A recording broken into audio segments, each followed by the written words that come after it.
Assalamualaikum warahmatullahi wabarakatuh. Selamat pagi anak-anak. Semoga sehat selalu di kondisi pandemi kali ini, yang semoga segera cepat berakhir.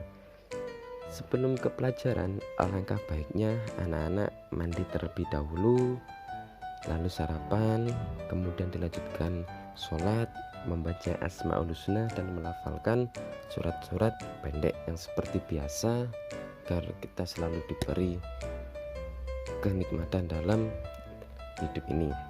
Kita kembali ke pelajaran. Yang pertama yaitu kita akan kali ini membahas tantangan dakwah Nabi Muhammad SAW dan para sahabat. Tantangan tersebut muncul dari berbagai kalangan, yaitu kaum kafir Quraisy, tak luput juga paman Nabi Muhammad SAW, yang terdapat dalam Quran surat Al-Ahzab surat ke-111 ayat 1-5, yang dimana A'udzubillahi minasyaitonirrajim, Bismillahirrahmanirrahim. Ayat pertama, Tabbat yada abi lahabin wa tab, yang artinya binasalah kedua tangan Abu Lahab dan benar-benar binasa dia.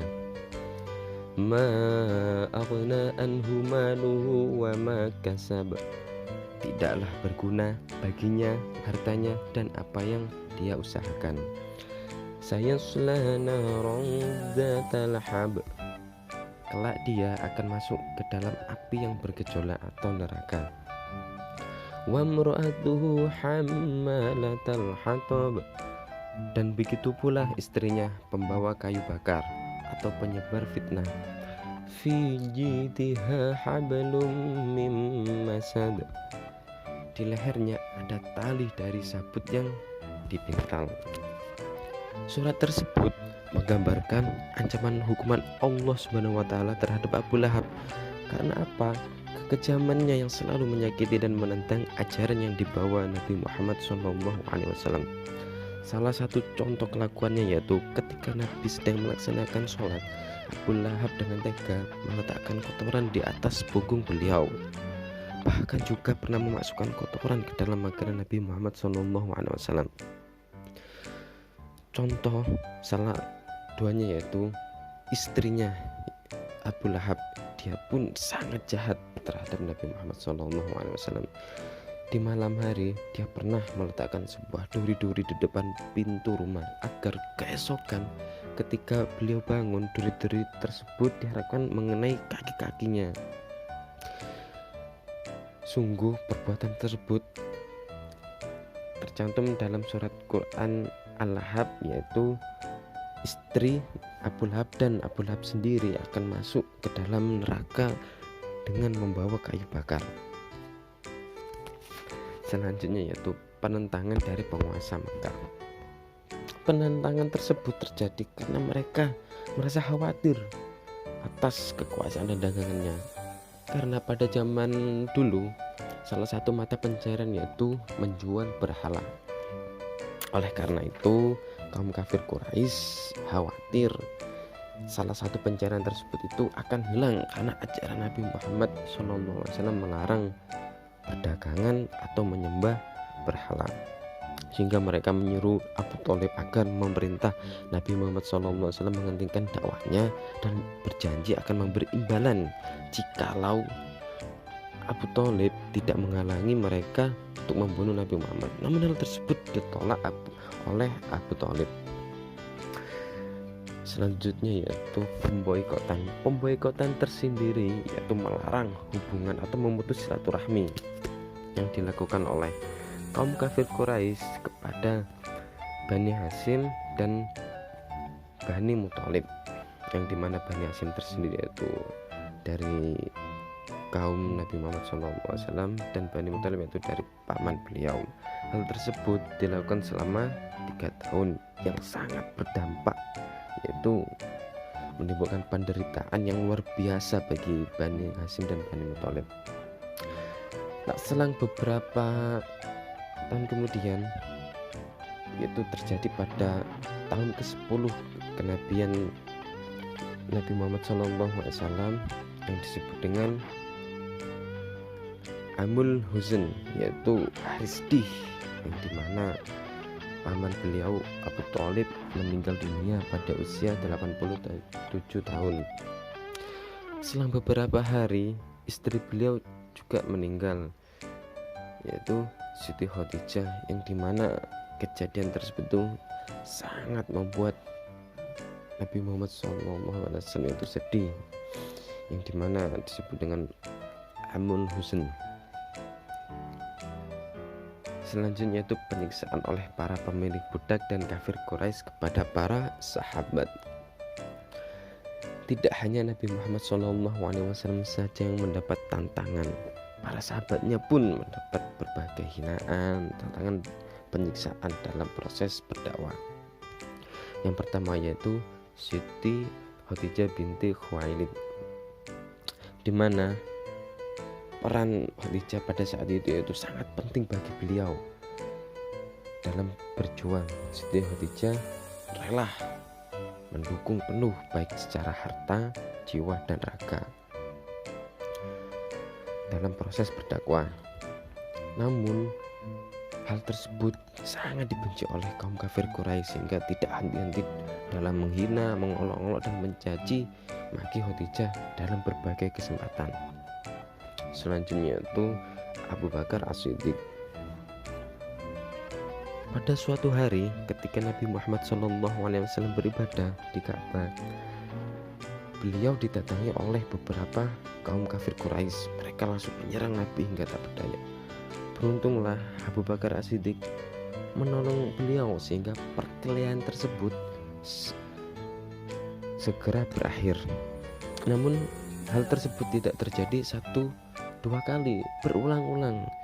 Beruntunglah Abu Bakar selalu menemani beliau dalam proses berdakwah, sehingga dalam proses perkelahian cepat terlerai, meskipun Nabi dan Abu Bakar juga mengalami hal parah dalam hal berdakwah. Yang ketiga yaitu Fatimah binti Muhammad, atau putri beliau. Fatimah Az-Zahra lahir pada tahun kelima masa kenabiannya, sehingga otomatis Fatimah Az-Zahra melihat ayahnya mendapat tantangan oleh kaum kafir Quraisy, baik dari hinaan, cacian maupun makian. Sehingga pada waktu itu ketika Nabi beribadah yang dilempari kotoran, sehingga Fatimah Az-Zahra membantu membersihkan kotoran tersebut. Hal yang sangat sedih yaitu ketika ibunya tercinta yaitu Khadijah meninggal dunia. Meskipun begitu, ia merasa harus tetap berjuang mendukung Nabi Muhammad SAW. Yang keempat yaitu Ibnu Mas'ud. Ibnu Mas'ud adalah seorang pemberani yang memiliki kelebihan di bidang suara. Suaranya sangat merdu, karena pada zaman dulu itu syair saat diagung-agungkan, beliau memberanikan diri membaca Al-Quran secara terang-terangan, sehingga hal tersebut membuat kaum kafir Quraisy merasa jengkel, langsung memberi pukulan dan siksaan kepada Ibnu Mas'ud. Karena kejadian tersebut, beliau diangkat menjadi saudara Zubair bin Awam yang selalu melindunginya, sehingga siksaan dan hinaan dapat dilindungi. Yang kelima yaitu keluarga Sumayyah. Keluarga Sumayyah sendiri selalu mendapatkan siksaan keji oleh kaum kafir Quraisy agar keluarga Umayyah meninggalkan ajaran agama Islam. Namun pendirian keluarga Umayyah tetap teguh, sehingga keluarga Umayyah tetap bisa mempertahankan ajaran Islam. Yang keenam yaitu Arkam bin Abil Arkam. Anak-anak pasti tidak asing sendiri dengan salah satu sahabat Nabi ini, di mana rumah beliau dijadikan Darul Arkam atau rumah pertama keilmuan Islam ditebarkan.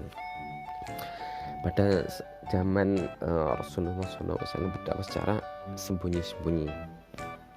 Karena proses dalam berdakwah tersebut, rumah Arkam bin Abil Arkam selalu mendapat hinaan, cacian oleh kaum kafir Quraisy, tapi tidak membuat hati Arqam bin Abil Arqam ini meninggalkan ajaran Islam. Beliau tetap teguh dan selalu menemani Nabi Muhammad SAW dan ikut hijrah ke Madinah. Yang ketujuh yaitu Bilal bin Rabah. Bilal bin Rabah sendiri merupakan budak dari Umayyah bin Halaf.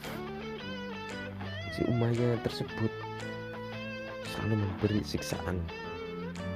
Bilal bin Rabah disiksa di tengah-tengah panasnya sinar matahari, lalu dadanya ditindih batu besar yang tujuannya agar si Bilal bin Rabah keluar dari agama Islam dan menyembah kembali berhala.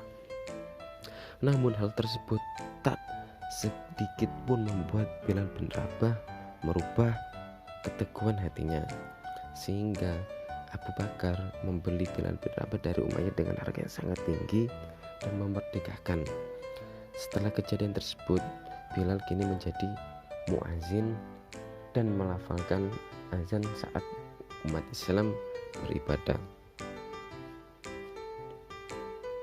Selain sahabat-sahabat di atas, masih banyak sahabat-sahabat lagi yang mengalami kekerasan dari kaum kafir Quraisy. Namun hal tersebut tidak membuat mereka keluar dari agama Islam, tetap gigih dan teguh untuk mempertahankan keyakinan, yaitu dinul Islam. Selanjutnya tuh tugas-tugas anak-anak pada hari ini.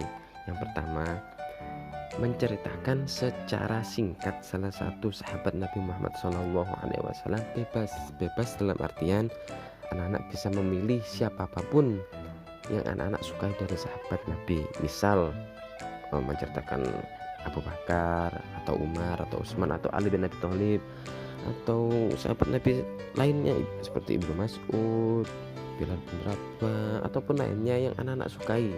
Nah, ceritakan secara singkat saja dalam berdakwah menghadapi tantangan kaum kafir Quraisy. Cerita tersebut anak-anak tulis di buku tulis, lalu difoto. Bagi yang sudah selesai, tugas tersebut dikirim ke wali kelas masing-masing. Terima kasih. Semoga tetap sehat selalu dalam proses belajarnya. Akhirul kalam, wassalamualaikum warahmatullahi wabarakatuh.